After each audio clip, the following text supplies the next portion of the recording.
This Marketecture podcast is sponsored by Adelaide. Remember Where's Waldo? He was 100% viewable, but still awfully hard to find. Your digital ads are like Waldo, viewable, but in a sea of distractions. You need to move beyond viewability. Adelaide helps brands like Mars, Audi, Colgate, and the NBA measure media quality and drive better performance by optimizing campaigns programmatically with attention data. Adelaide's metric, AU, is available on nearly every major DSP and SSP, making it easy to leverage attention metrics. Get a free Waldo was viewable t-shirt at adelaidemetrics.com/Waldo.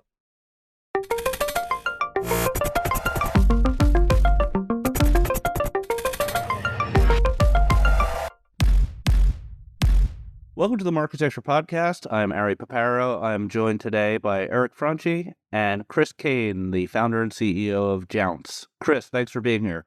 Thanks for having me. So some housekeeping. So you should go to Marketecture TV, sign up for our newsletter. We have a lot of exciting things coming out. Next week, we have our 100th episode or our 100th recording. In less than a year, we have 100 pieces of content for subscribers. And next week, we have an interesting one because I spoke to the head of strategy for the Trade Desk, and we went into some depth on UID2 and on Gemini, which are really interesting topics I learned a lot about. So go to Marketecture TV, sign up for the newsletter, sign up for a paid subscription, and you'll get full access to that content. All right. So, Chris, you have been doing Jounce for quite some time. I love the fact that you're sort of a micro consultancy. Like you picked a very tight topic and went as deep as possible.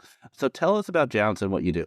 Yeah, so we are, as you said, extremely narrow in scope. All my team and I think about is how money moves from DSPs to publishers.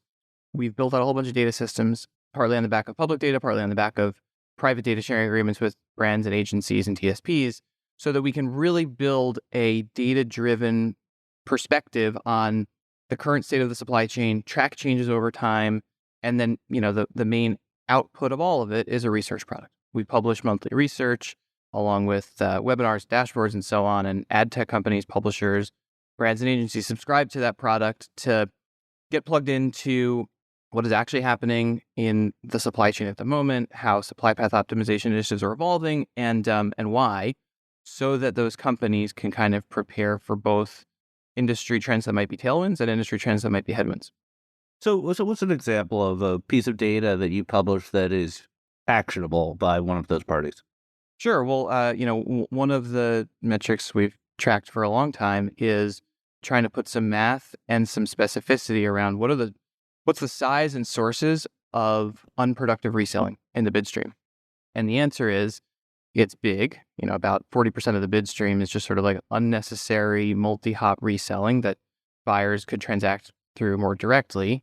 And that is pretty concentrated. Like the source of that 40% of the bid stream is highly concentrated among a relatively small number of sellers. And so we are, in our monthly report, sort of benchmarking all of this, but also through daily updating dashboards, specifically identifying what are the sources of wasteful reselling that DSPs should be blocking wholesale, that brands and agencies should be blocking for their individual campaigns.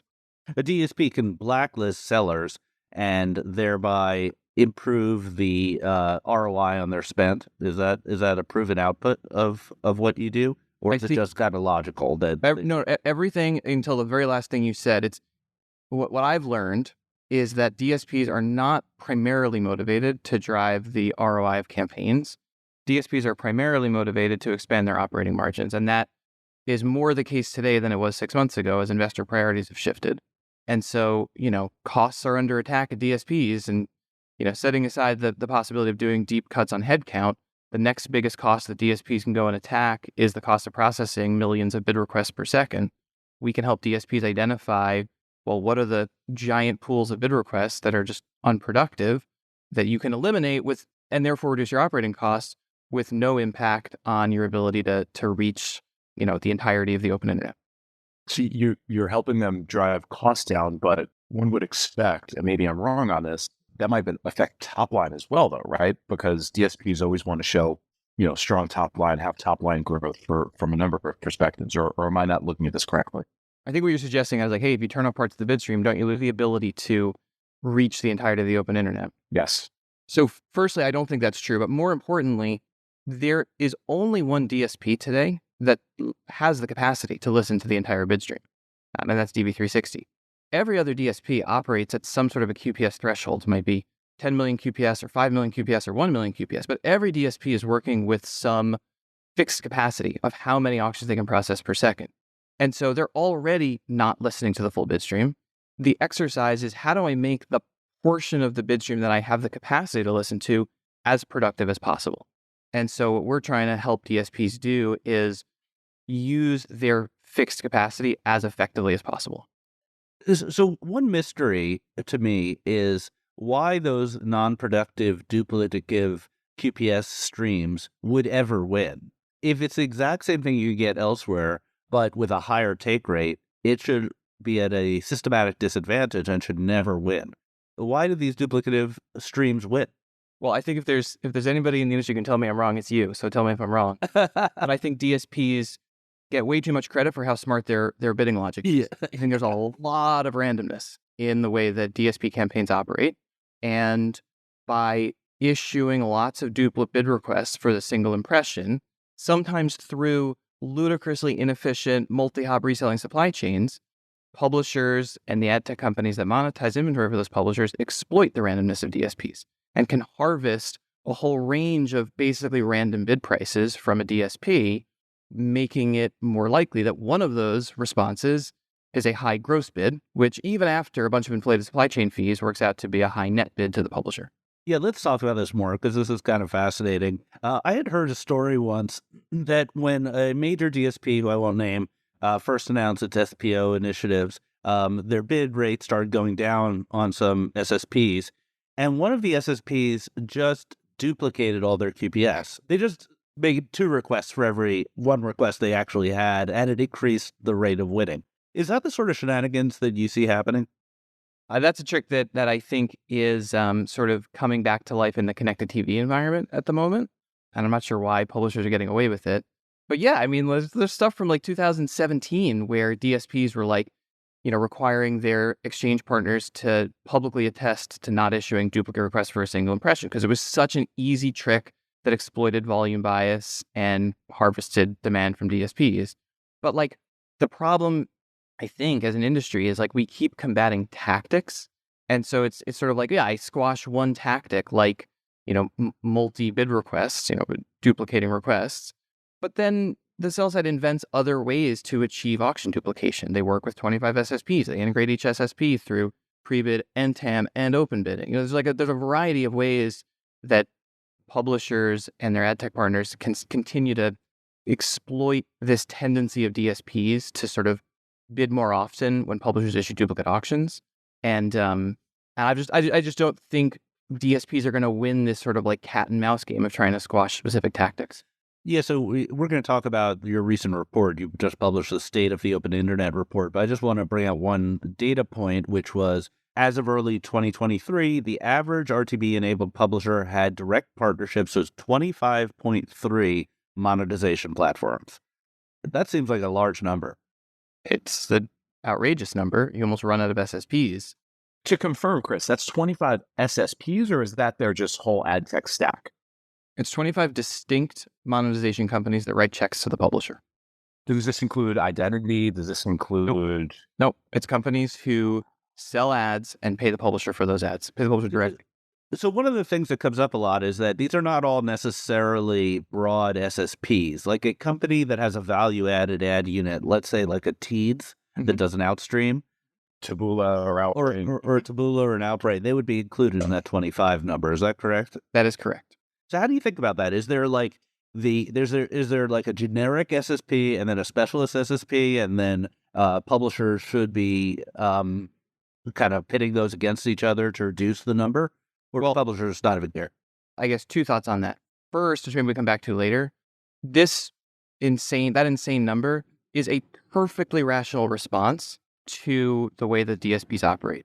And maybe we can come back to that. But like, it's not like publishers are being idiots here. Like, this is the perfectly rational thing to do as a publisher, and publishers are doing the thing that's in their financial history. They're doing the thing that DSPs reward, even though DSPs say they don't want that.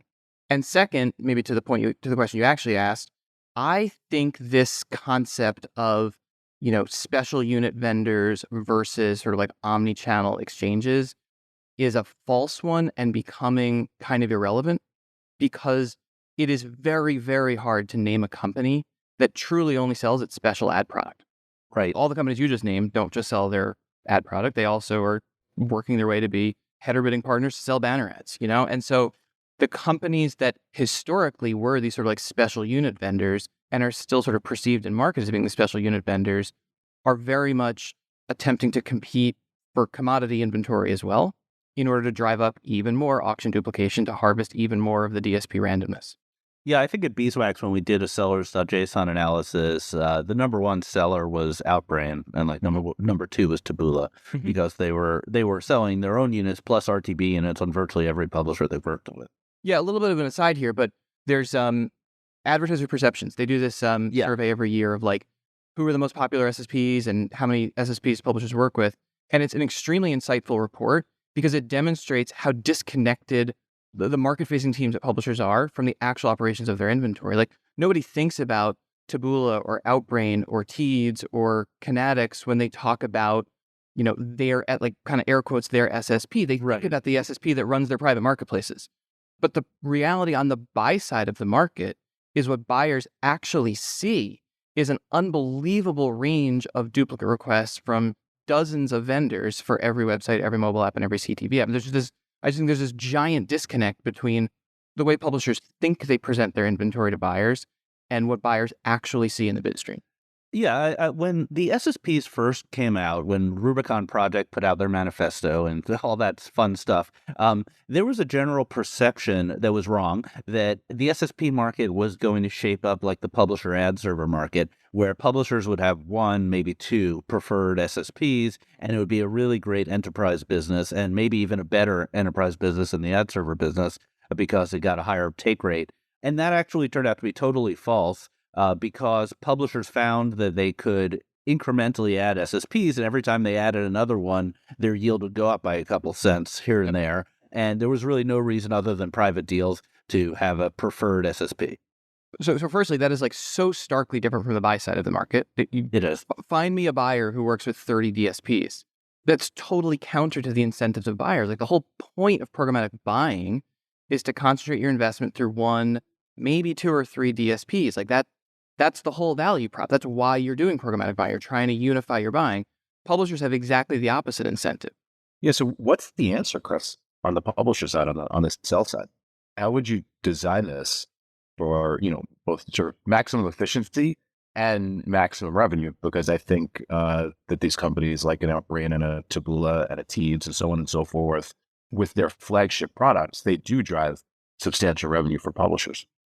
I agree with everything you said, and I don't think publishers are positioned to fix this problem. I think the fix has got to come from the buy side, meaning DSPs. It's not even brands and agencies. There's too many of them. They're too fragmented. It means like wholesale decisions from the mega DSPs, Trade Desk, DV360, Amazon, Yahoo, Criteo, and so on, to take really aggressive action to kill auction duplication. And we can talk about the tactics if that'd be useful, but like, that would be painful and aggressive and result in a lot of bad headlines, but it is becoming a financial necessity for DSPs to take that action because there's just such an outrageous amount of bloat in the bid stream that it's crushing the unit economics of ad tech platforms. But hasn't this already been happening? I mean, certainly the Trade Desk has been doing SPO, and Google has some controls, and Xander's been doing this, and we've seen some SSPs drop out. Yahoo no longer has an SSP, and EMX is dead.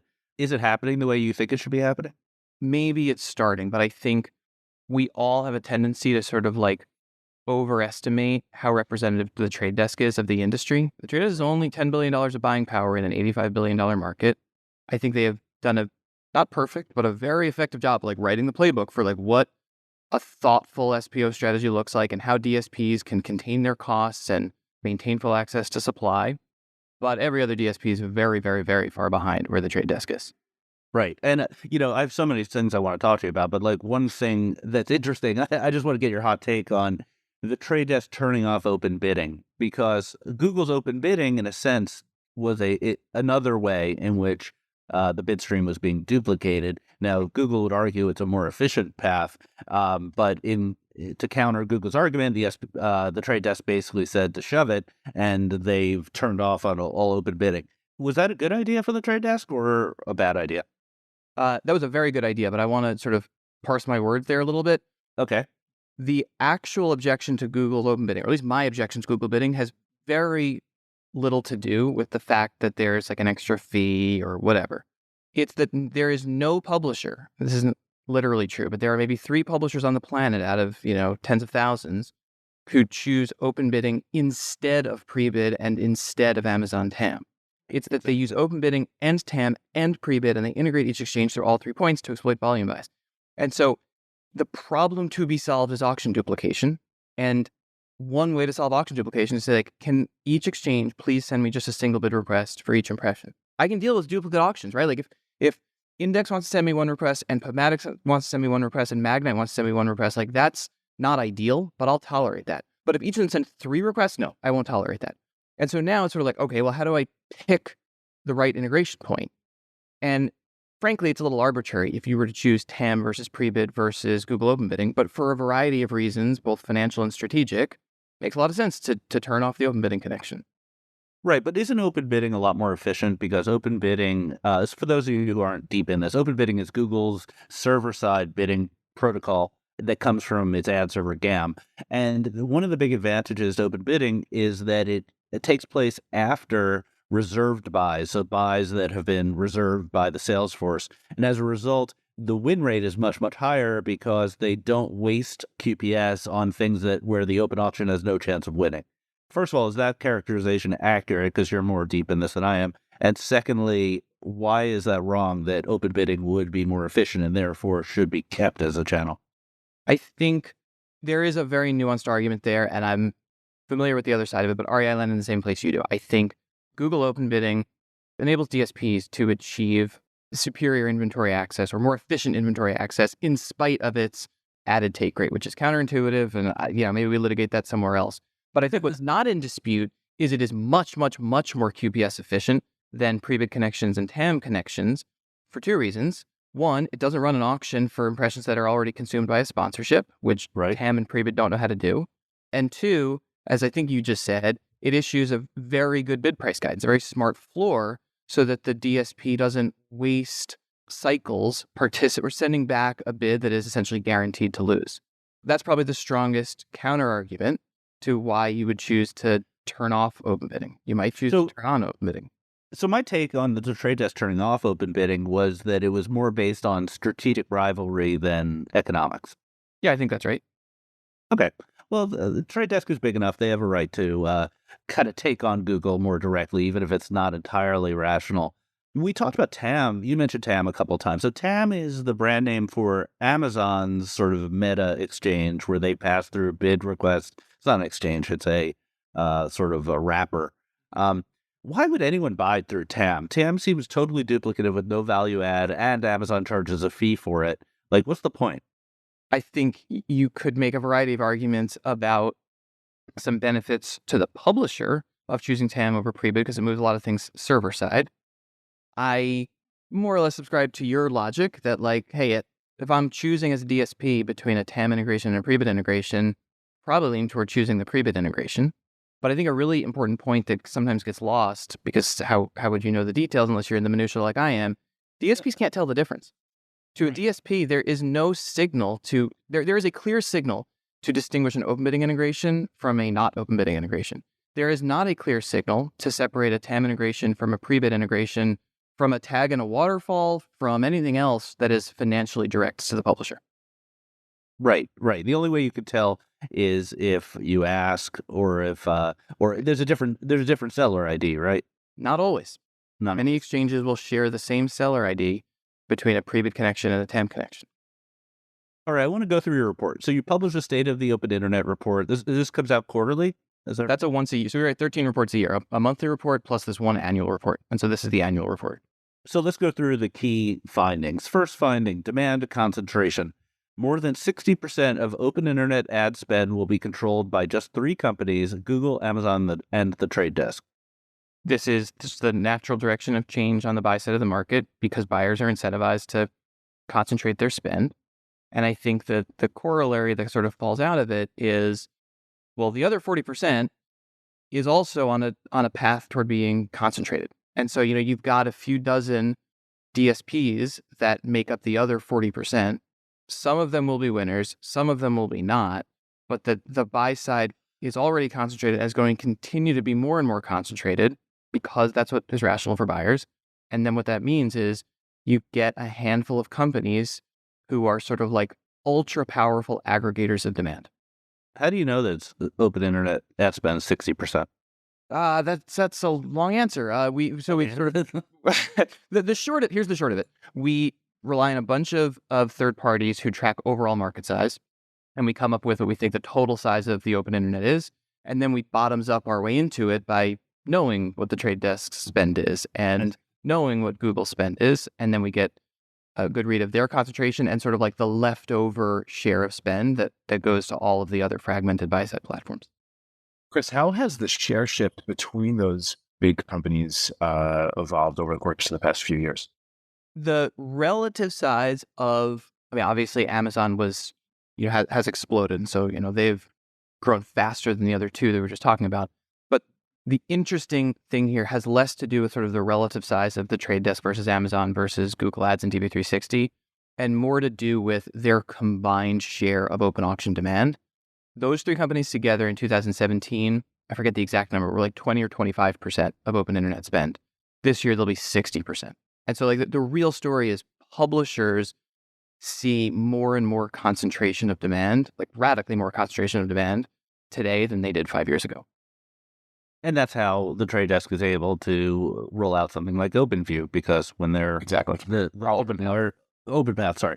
All right, second big theme, bid stream bloat. So we talked about the 25 monetization platforms per publisher. I found this really interesting, what you call volume bias. Volume bias is defined as the tendency for DSP campaigns to allocate investments in proportion to the number of auctions. So we talked about irrationality in the DSP bidding logic, but could we kind of dive a little bit deeper into why this happens? Yeah, I think this is ad tech's dirtiest secret. It's the most dysfunctional part of the industry. It is the root cause of a lot of things we've been talking about here. You mentioned, 5 minutes ago, that there were these tricks historically where an exchange would send 2 bid requests to a DSP. Like, that's because of volume bias. That's why that works. And You built a DSP and I didn't, so you can stop me where I'm wrong here. But I think like the basic assumption of people who built DSPs, at least built the big ones in the early days, was one bid request was a very good proxy for one impression, and that I could pace a campaign in proportion to the volume of bid requests that I receive. And so like if I'm receiving, 10 times as many requests as I need to fill a campaign's budget, well, then I'll just set up a campaign to sort of randomly bid into 1 out of every request and ignore 9 out of every request. That's a game that you can exploit as soon as it's possible for a publisher to issue 2 requests or 3 requests or 30 requests for each impression, because now the probability that DSP pacing logic is choosing one of your requests is disproportionately large, and you're making it disproportionately small that the DSP would choose a request from some publisher that doesn't know about this trick and is only issuing 1 request per impression. I would say it's hard to even point out exactly where the flaw is on the DSP side because it's just so complicated. To give one example I like to give, very often when you're on a page that has 2 standard 300 by 250 units, you'll see the exact same ad in both units. And the typical ad tech response will be, oh, they didn't frequency cap.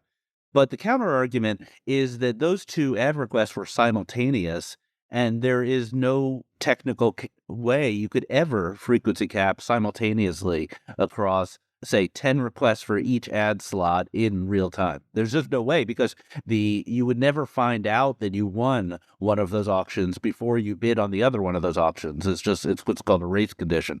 And that's just one example of the limits to what's possible in a real-time bidding environment. And there's the same thing for budget, the same thing for, targeting, the same thing for pacing. They're all kind of constrained by how fast they could react. I completely agree with that. And I also think it's important to underline that the financial incentive for publishers is to make that problem worse, not better. And really critically, this is a zero-sum game. There's only so much money that's going to leave DSPs this year. And publishers have very little ability to change that number. What they have an ability to do is modify their share of wallet. And the best way to modify your share of wallet is to modify your share of the bid stream. If you can occupy more of the bid stream, you can exploit this tendency of DSPs to over or participate more often in publishers that have high auction duplication. But then it creates this game of one-upsmanship. Like whatever the industry average is now, publishers are incentivized to be above that average. And then that brings the average up. And so now publishers want to be above the new average. Yeah. And so it's very hard to sort of come with a rock solid number here. But what we sort of get to in the report is sort of like the punchline is we think the volume of auctions has tripled between the beginning of 2020 and the end of 2022. And I just don't see any reason to believe that's going to change because publisher incentives haven't changed. It's a tragedy of the commons problem. Publishers get benefit by adding more SSPs, and the world gets worse.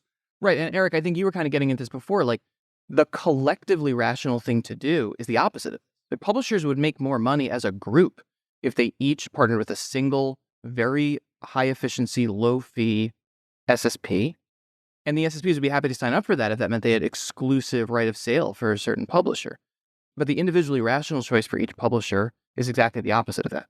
Yeah. One thing we played around at Beeswax was the idea, like, wouldn't it make sense if DSPs charged SSP for QPS, like 1 cent CPM on QPS inbound, to incentivize everyone? But obviously, How'd that go? no, we never actually proposed it. It was one of those whiteboard things where it's like, that makes sense, but no, unless we're the trade desk, it's not going to happen. As the resident VC in the room, my reaction to this is feels like there's a business in all of this that is waiting to be started. I mean, that's the end toggle business that Rubicon Project acquired years ago. Like they recognize this really early. And we're like, hey, I bet you we can rip a lot of cost out of the bid stream without any effect on revenue. And they were right. And it was a brilliant acquisition because basically Rubicon bought Entoggle and implemented it on their own QPS. And I think it had a lot to do with Rubicon's rise in the ranks on the SSP side. DSPs just started buying more of their inventory. I remember when we turned it on at Beeswax, our win rate immediately went up on Rubicon, and that's good for everybody. So most other SSPs have now either bought or built equivalent capabilities, and there's a really weird knock-on effect that I think gets the industry even deeper into this problem. If a publisher, each of these DSP, SSP integrations is QPS cap. You can only say it's 100,000 QPS or 500,000 QPS or whatever, and so you got to pick smart, right? But all the exchanges pick the same impression. They pick the high-value impressions. And so a DSP receives 10x or 20x duplicate requests for a cookie-matched user on a Chrome browser, and they don't even know about the existence of medium value and low value impressions. And that problem gets worse as DSPs tighten up these QPS caps with their ad exchange partners.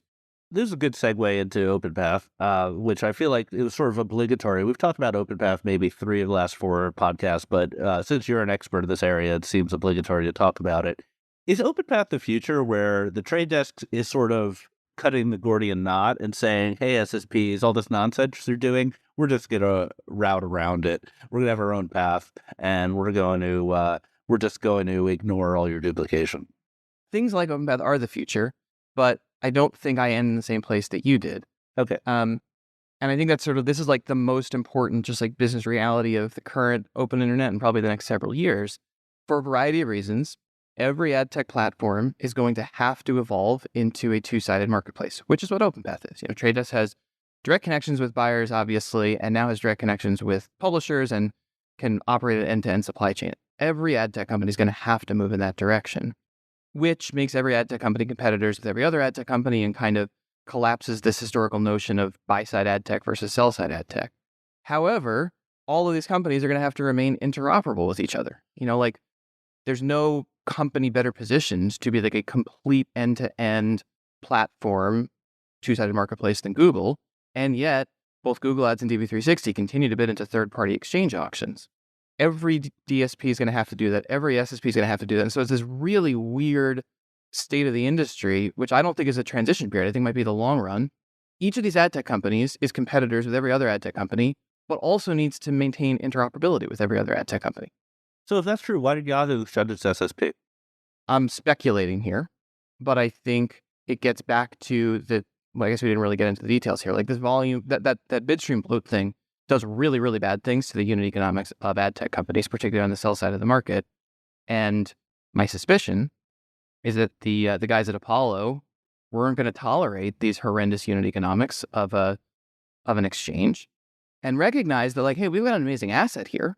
Let's just use it to connect Yahoo DSP demand to publishers. Let's make it into something that looks more like OpenPath, where we're ripping out basically all the costs. We don't have to issue all of these requests to third-party DSPs. We don't have to deal with all like the billing complications. We'll just have a high-efficiency pipe to every publisher that we care about. All right. Well, on that, we're going to take a break, and we'll come back with the news of the week. This podcast is sponsored by Flash Talking by Mediaocean, names that should be familiar to Marketecture listeners. Mediaocean has been the agency system of record for more than 50 years, and brands have been using Flash Talking since the days of, well, Flash. They joined forces 2 years ago and also folded in the social ad stack from 4C. Now, Flash Talking does ad serving, dynamic creative, and ad verification across all channels, including CTV. So you could say the Flash and Flash Talking refers to how fast you can do everything on their platform. Learn more at mediaocean.com/Flash Talking. All right, we're back. So, news of the week. It was a big news week. There was a lot of really interesting news this week. So, hopefully we'll get some interesting conversation going here. I thought the most interesting story was an alliance between Pinterest and Amazon, whereby Pinterest is opening up its ad inventory to Amazon demand. It wasn't really clear if it was the Amazon DSP or maybe their product listing ads. I didn't really get a sense of which that was. It was sort of I like to call it a tunnel between the two walled gardens. And this kind of speaks to kind of the strengths of both companies with very retail-oriented demand and supply. Either one of you folks have a take on this? I agree. It's super cool. Our friend Connor at Luma actually had a tweet that covered 3 of the announcements this week, and maybe we can talk about all of them because they're all, I think, super interesting if you're into the commerce media stuff. But, you know, he had like catchphrases for each one. And for this one, he called it close the loop rather, right? So it's, you know, on Pinterest, you discover, on Amazon, you buy. Right. So if the holy grail for all this digital stuff is to be able to, you know, truly sort of like have closed loop understanding, attribution, drive the sale. I'm not much of a Pinterest user. I actually don't use it at all. But from what I understand, it's like the place for discovery and inspiration. And there's generous or like finding things. And ultimately with Amazon, you can buy the thing and then prove it out. So I think Pinterest is like a winner here, right? If it can prove through this partnership that they truly do drive discovery, I mean, Pinterest all of a sudden gets a heck of a lot more valuable, both in terms of its sort of like overall enterprise value, not to mention as a place for media. Also, it points out one Amazon building on its strength. If you're Pinterest, then you have your option about who to let in. Do you let, you know, Trade Desk or DV360? Well, Amazon has the closed loop, and those are exactly no, right? I think there's the lesson here is it's unbelievably rare that a media company can operate an actual walled garden. You're by operating a walled garden, you're walking away from $80 billion of third-party demand. You might not need to tap into all of it, but when you have a, you know, call it a $30 billion pool of money at Amazon that you really, really want to connect to, like the temptation is just too high to say no to third-party demand. And there's going to be more blurring of these lines. Roku's indicated they're going to be more interoperable with third-party demand. It's just too big a pool of money for most media companies to walk away from. So the second deal that Connor mentioned, while we're playing off Connor, was the Trade Desk did an exclusive deal with a company called Attain to get Attain's buy now, pay later data into its attribution models and its targeting. I made a pretty funny joke, which was that this is the Trade Desk. The Trade Desk is building a walled garden using leftover bricks, and I think I tweeted that just because it was funny, but Brian, the CEO of Attain, gave me a hard time because it was a little rude. So I didn't mean leftover bricks. I meant very valuable golden bricks. But the point I was trying to make was the Trade Desk doesn't have a natural walled garden because it doesn't have any owned and operated properties. But when it does exclusive data deals like it did with Walmart a couple of years ago, it can start building something where it's a must-use platform for certain classes of advertisers. I don't know if Attain has the data breadth to do that, but that was my point I was trying to make. Eric, what did Connor call this one? Connect the dots. Connect the dots. All right. Yeah, so connect the dots between purchase behavior, i.e. they've got the behavior of a bunch of buy now, pay later shoppers, and feed that into the trade desk for fueling advertising. I mean, it's a pretty cool idea. And I think the trade desk obviously did this partnership after they test this stuff out and confirm that it works, presumably. Yeah, and I think in the world of losing third-party cookies, having smaller but very strong signals is very important for modeling. If you're going to model conversions, having, even just 5 or 10% of those conversions as verified first-party data conversions makes the model so much more valuable. Exactly. And what was the third deal that Connor put in his little graphic? We're giving Connor a lot of airtime here. It was really good. It's Shopify doing a deal with Criteo to open up monetization for Shopify merchants using Criteo's ad platform. He called this "Open the Gates," which I thought was really apropos. Very nice. Well done, Connor. So that deal's kind of self-evident. I don't think we need to talk about that too much. So we talked about TAM, AWS TAM. There was some drama with AWS TAM and a pricing change where they went from 1 cent CPM on TAM to 2.5% of revenue. And then there were a bunch of emails that confused people. And I was so confused by this article. That was a very well-reported article in Digiday, but it still was confusing. Chris, do you have insight on this whole thing? I have been a little surprised by how sloppy the market perception, the rollout, the messaging, like this kind of feels like it ran away from Amazon. I think my only coherent thought on this thing is this would be a very powerful bullet point on a set of slides that are going to go to DSP management teams of why they should choose pre-bid over TAM. There will be movement among these DSPs to be like, hey, we killed the OB thing and that wasn't terrible and saved us a bunch of QPS costs. Like, now how do we dedupe TAM and pre-bid and which one are we going to pick? Chris is the #1 expert on SPO in the entire world, and he doesn't understand this. So that tells you something, right? All right, we could. Here's another one I don't really understand, but I'm willing to talk about it. I understand it, but I want to talk about the implications. We don't talk about in-app that much on this podcast, but in-app is a huge market, and there's been this movement in in-app for years to move away from mediation, which is their version of a waterfall, to unified auctions. And AppLovin is probably the leader in unified auctions with the Max acquisition they did several years ago. And Google, as a demand source, announced that they will no longer bid into mediation. So if you're an app provider and you're using a mediation solution and calling Google to get their demand, Google will no longer bid. They will only bid through unified auctions. This is, I think, like the nail in the coffin on mediation. Does it mean something bigger?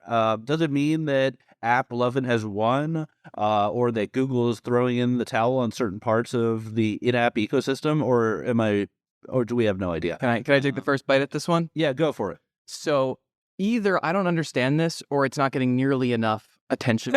And I've gone deep on this. I've talked to the AppLovin guys in detail. I read all the documentation. I think I understand this thing, and it seems like a giant deal. It seems like a big deal. What I understand this to be is that this is a lot of the press release talk about Google Ads and DV360. This is really about AdMob. It's like the sell side of Google's in-app monetization business does not want to be called essentially as a tag in a waterfall. It wants to be able to bid dynamically into, to use like web language, the publisher's ad server, the mediation layer. And this isn't just about AppLovin Max. They talked about chart boost mediation. Yep. Digital Turbine mediation, Unity mediation. They're basically saying we want to be able to have our essentially ad exchange submit dynamic bids into a third-party ad server. And like, again, I might be missing it, but if that's right, it's like, whoa, like, can we get a pre-bid adapter? I mean, that is, this is the thing that web publishers have been asking for forever. This would be the capability that allows web publishers to rationally move away from Google Ad Manager. And it just seems like if I'm understanding it right, it's a giant precedent. Yeah, so it's a little more subtle. I think you used a couple of terms that might be confusing in your explanation. So most in-app publishers do not have ad servers. Let's start there. Most in-app ad servers just use a auction mechanic to serve the ads. And that auction mechanic is what's called the unified auction. So it's an SDK that is offered by either Chartboost or AppLovin, et cetera, that does an auction, calls out to the AdMob SDK, let's say, to get a bid. and then the AdMob SDK returns bids, and then they take the highest bid, and that is what shows in the app. And in some cases, it does go through a ad server like GAM, but I would say for most, especially game-oriented advertisers, it doesn't do that. That is the final auction. And so what Google has their own unified auction mechanic through AdMob. My understanding is it's pretty low market share. It has not been as sort of revolutionary as people think, and that AppLovin is sort of running away with the game here. So I think that it is very important in that it simplifies the auction mechanics for publishers, gets them the highest bid, and it forcibly removes some of the publisher complexity that, Chris, you've been complaining about in desktop. If you wanted to run something like a TAM in app, Google basically is saying they won't bid into that. They only want a unified auction that is RTB enabled. They won't take a tag-based or a secondary auction. They've always been willing in the app space to sort of interoperate with publishers that don't use GAM or AdMob as the mediation layer, because they've kind of had to. They haven't had the market power there, but they've done it in a way that would be kind of like the equivalent to like a web publisher slotting, 10 or 20 or 50 like AdSense ad tags into a third-party ad server, which is a non-starter for web publishers. And I just think the precedent here looks like Google is willing to submit dynamic bids into an ad decisioning process that's operated by some third party, whether it's AppLovin or Unity, or the hypothetical that I was proposing is Prebid. Yeah, exactly.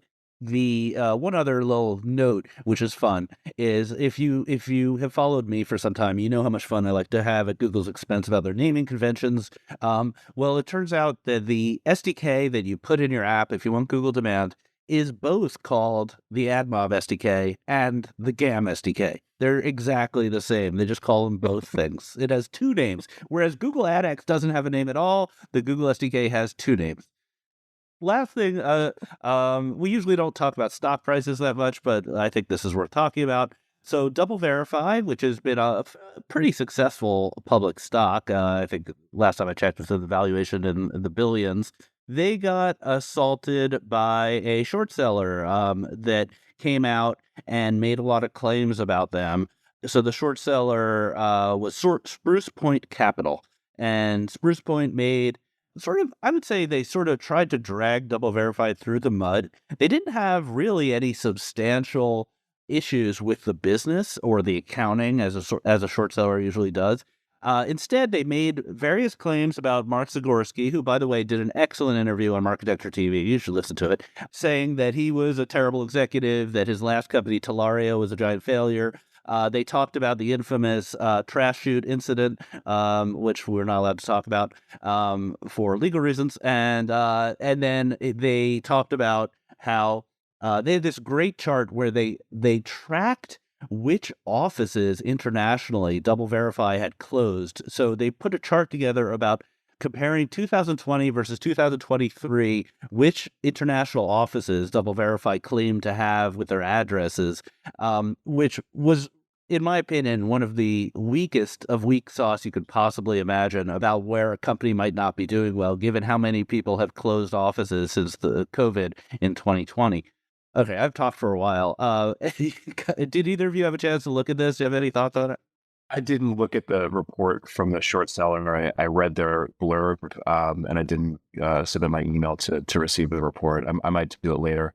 Brian Weiser, a friend of the pod, did a nice summary. So if you're on his email list, you got the summary yesterday. And I think he picked apart a few points similar to what you were saying, Ari, which included that one of the executive team used to work at, this ad tech company called BlinkX, which I think similarly had a checkered past like a decade ago. So yeah, I think a lot of this stuff is the reach. I mean, short sellers are free to publish reports and do all this kind of stuff, and it's a fact of life for being a public company. The one thing that I did know that I didn't see in Brian's email when I read the short sellers blurb is that they have a short position on DV and they have a simultaneous long on IAS, which is a pair trade. Major skin in the game here. And it has had an effect on DV stock. I think DV stock is down, 10% over the past week, and it's been nicely up for the year. It's still up 25% for the year, which is, top of class minus some of the DSP's trade desk, I think, is up around 50, and AppLovin is up around 50% as well. So it's a short seller report. It's a fact of life of being a public company, and I think it's, to your point, a reach or weak sauce. That spreadsheet thing is news to me, and I hadn't heard that, and it makes no sense to me. I mean, I think you can. there are a whole bunch of things that you could complain about the durability of the category of third-party verification, but to place a bet that IAS is going to take share from DV, why would you believe that? Yeah, I think that you need some real information to know that, and that information is not available. So these two, every win for Double Verify is probably a loss for IAS and vice versa. It's pretty tough to make that bet given the lack of any substantial announcements from either one of them. The other point I make, BlinkX is the name of the supposedly fraudulent exchange. It's a fascinating story. Probably the articles are still live for about 10 years ago, where there was a anti-fraud researcher by the name of, I think, Ben Edelman, I might get that wrong, who just absolutely would not let go of the BlinkX story and chased it down like a dog chasing a mail truck, and eventually was able to, demonstrate, I won't say prove, certain fraudulent activities. BlinkX, I think, is now a part of Tremor. So BlinkX was acquired by Rhythm One, which Tremor later acquired. So that's just a little ad tech history for you.